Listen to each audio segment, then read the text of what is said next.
Our next speaker is Abigail Keats. Thank you very much for the opportunity to speak at this conference. So my talk is on a light inflaton model in a metastable universe. So a quick outline of the talk. I'm first going to give some general overview of inflation, in particular slow roll inflation. And then I'm going to discuss that in the wider context of the model, which also incorporates a mechanism for reheating. And then we're going to look at how we can constrain this model in a number of different ways, with particular emphasis on how we can constrain the model if we assume the universe is in a metastable electroweak vacuum state. And then just finish with some results and conclusions from that.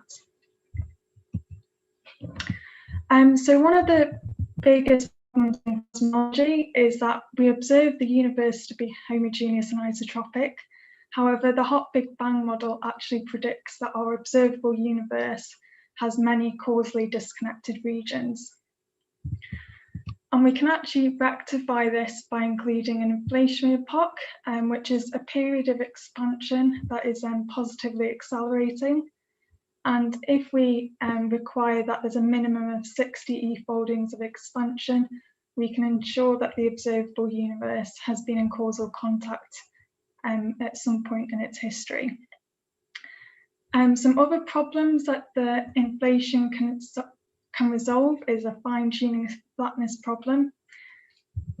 Additionally, when we observe the cosmic microwave background, it's not completely homogeneous. We do observe small scalar density perturbations, and this can be explained again by inflation and through inflationary enhanced quantum fluctuations of the inflaton field.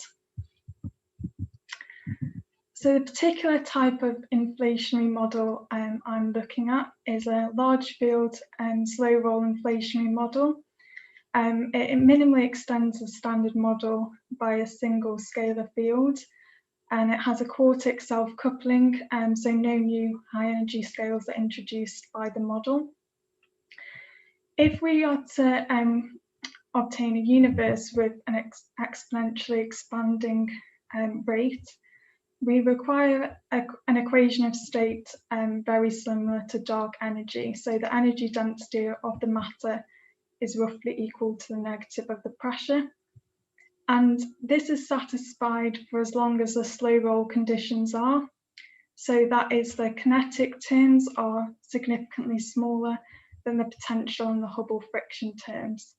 And once the kinetic terms become significantly large, this marks the end of slow roll inflation and the beginning of a reheating period.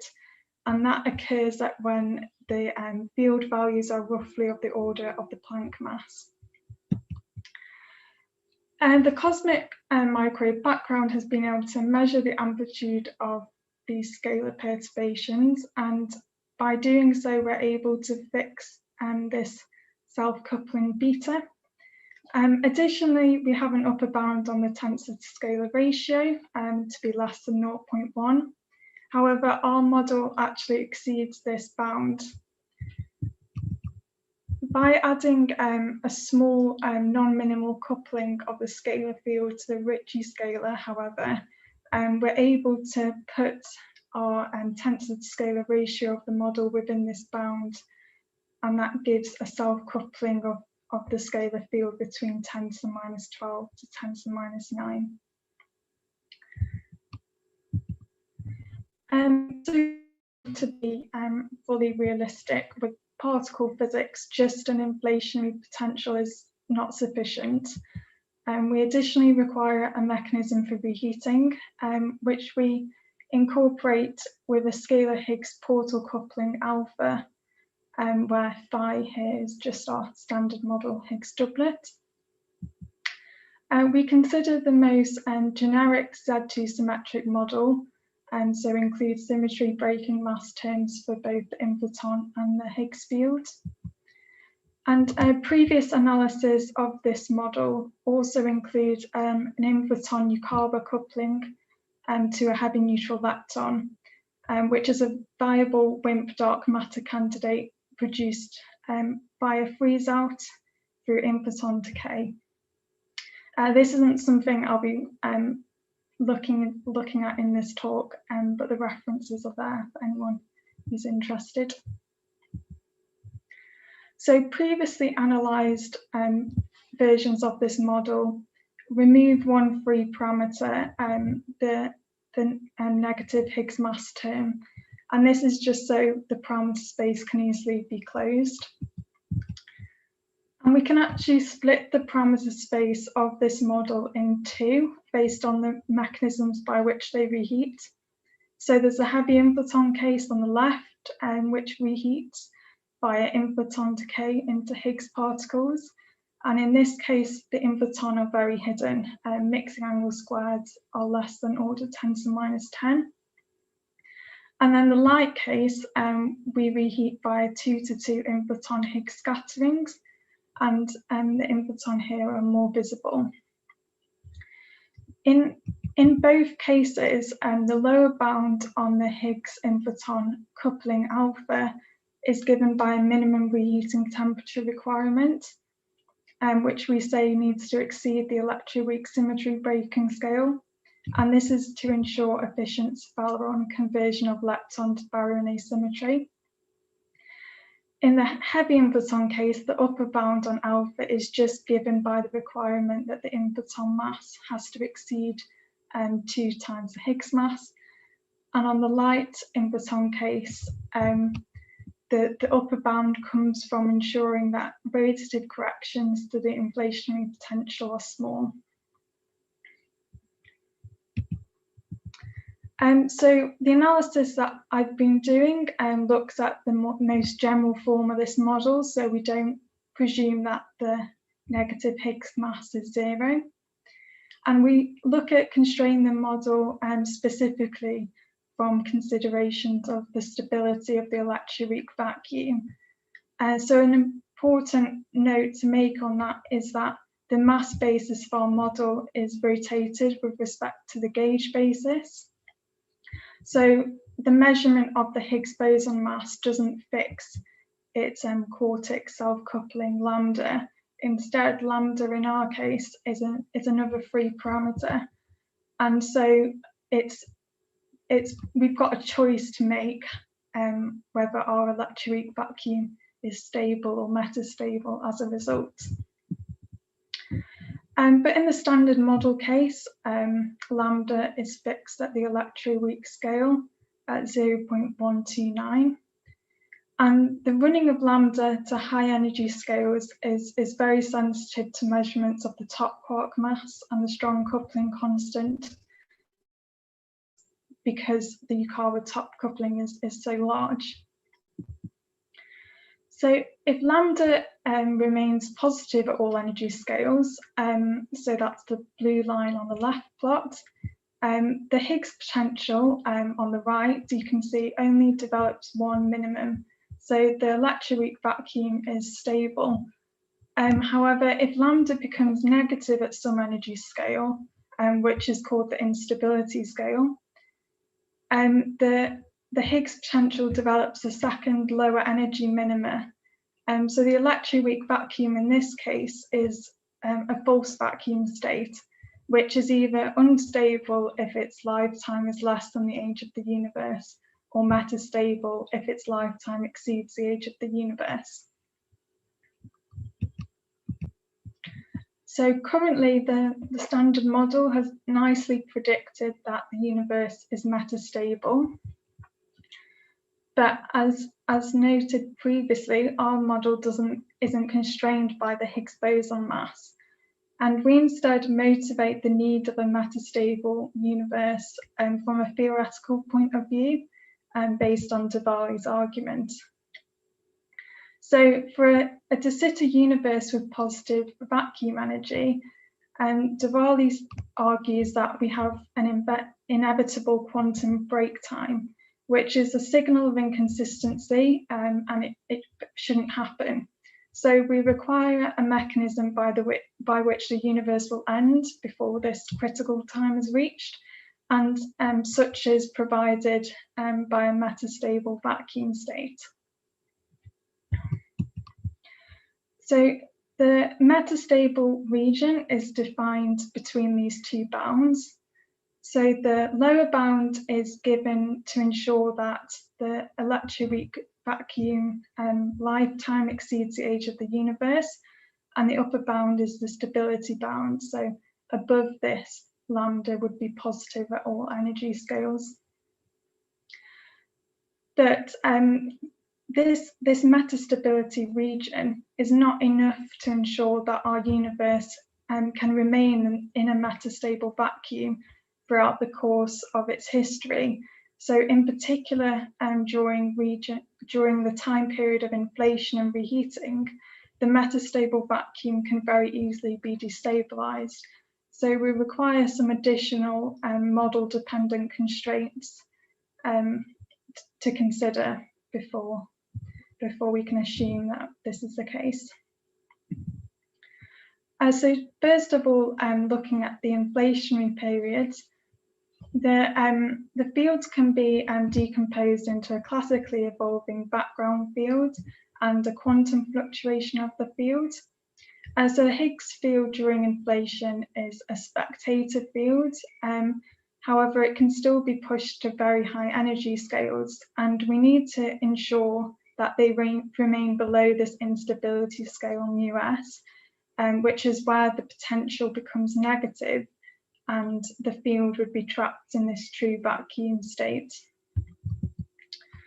And during inflation, field dynamics are governed by this inflationary attractor solution, given for alpha, and that's greater and less than 0. And if we choose the combination of parameters such that alpha is positive and 2 alpha is greater than beta, we nicely get the result that the inflationary attractor angle is along 0. And so the Higgs background field is 0 during inflation.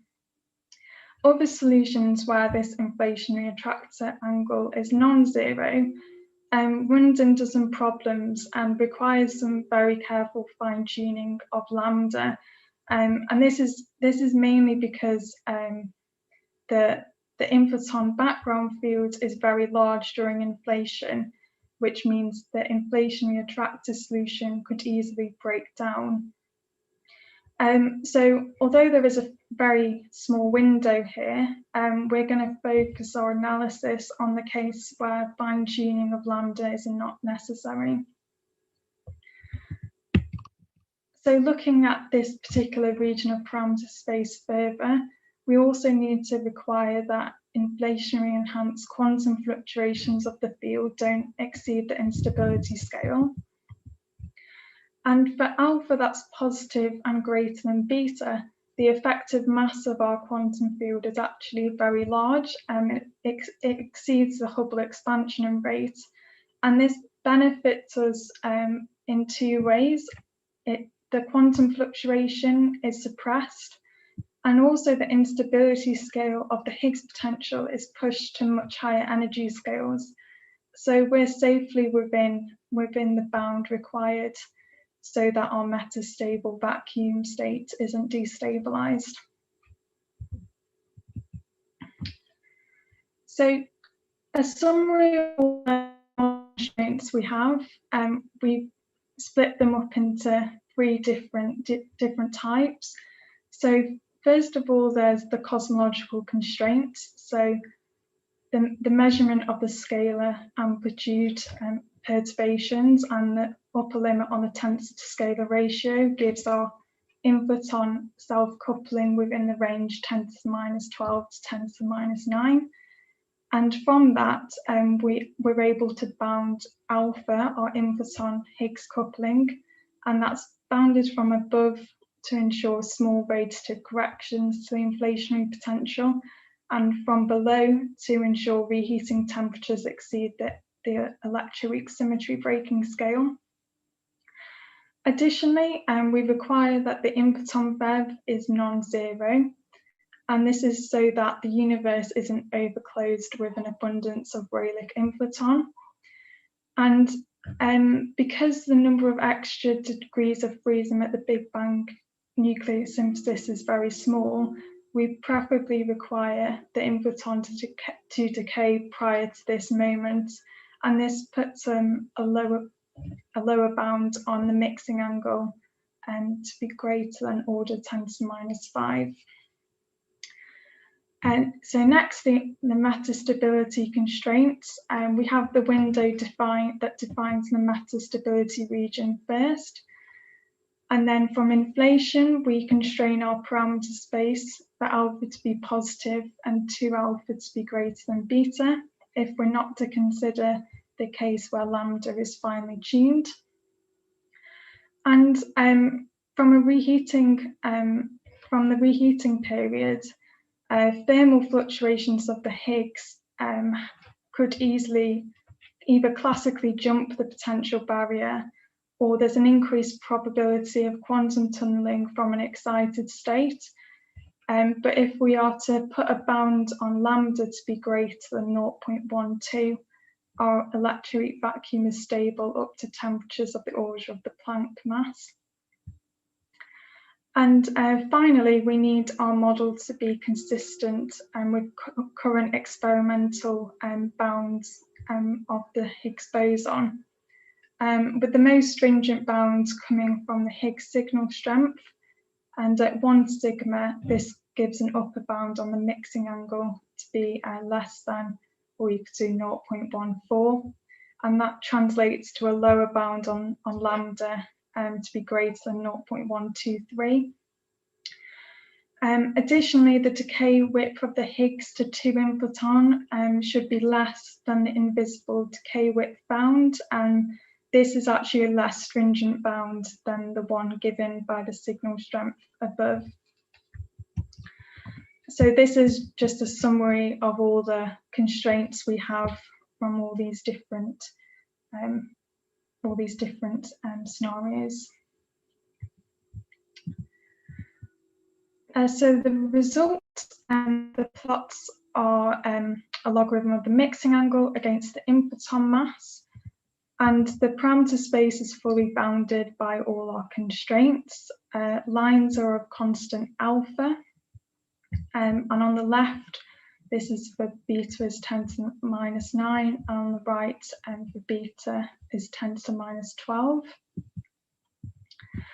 The horizontal dashed lines here give isocurves of the trilinear Higgs coupling.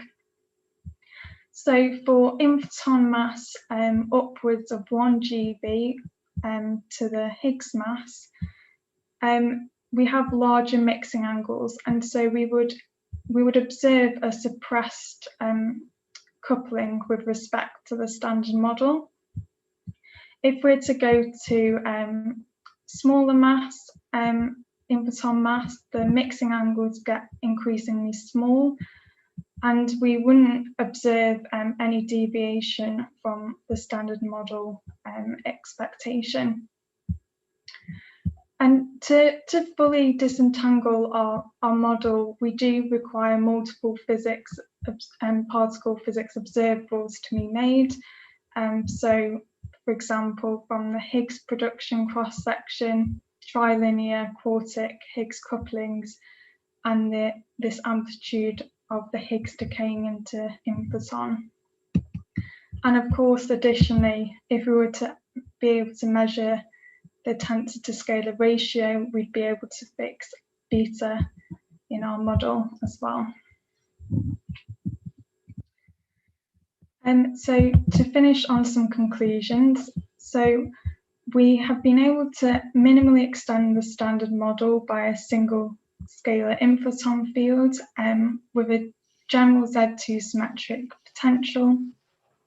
And from that, we've incorporated mechanisms for slow roll inflation and reheating via an inflaton Higgs portal. If we are to assume that our universe is in a metastable electroweak vacuum, and we don't consider the case where lambda is finely tuned, we require that alpha is positive and 2 alpha is greater than beta. And our model is constrained from a number of different angles, from experimental measurements of the Higgs boson, cosmology, and the requirement that our universe is in a metastable vacuum state. And that closes the parameter space with inflaton mass between 10 to the -2 up to the Higgs mass, and mixing angles between 10 to the -5 to 10 to the -1. And the focus from an experimental point of view, if we were to be able to, if we were to search for these inflaton, would be looking at inflaton masses close to the Higgs mass, where we have larger mixing angles, and we would expect to see a suppressed measurement of, say, linear and trilinear Higgs couplings with respect to the standard model expectation. Yeah, thank you for listening. I can take any questions. Thank you very much, Abigail, for finishing on time. Questions? Yes, Marco.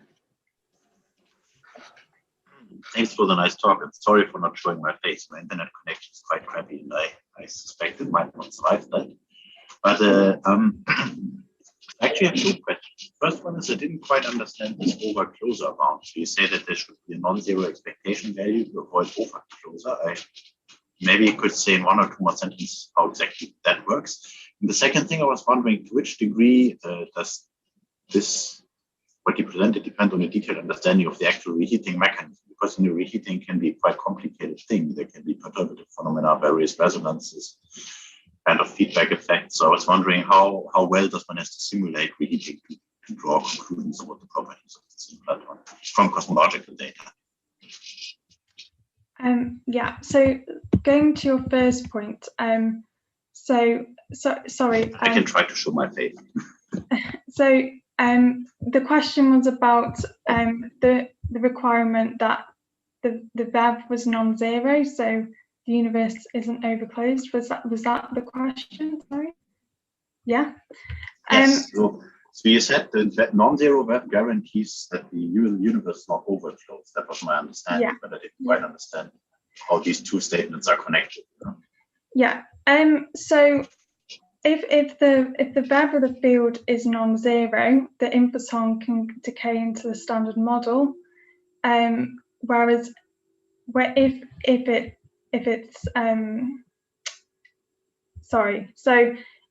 the VEV of the field is zero, then the inflaton basically get frozen in, and so they're not able to deplete.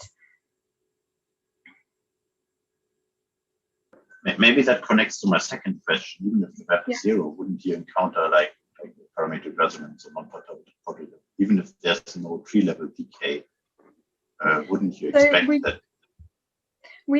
There is parametric resonance in a preheating period. So there isn't efficient transfer of energy into the standard model during this period, due to the large Higgs coupling with respect to alpha. Parametric resonance is not efficient here. The main effect of that period is to transfer the zero mode inflaton into an infrared distribution, and that slowly moves to thermal equilibrium. So you mainly self-resonate into a lot of inflaton particles, basically, that hang around afterwards. Yeah. Is that the physics? Okay, thank you very much. Okay. Other questions? Okay. Seems nobody. Okay, so thanks again very much.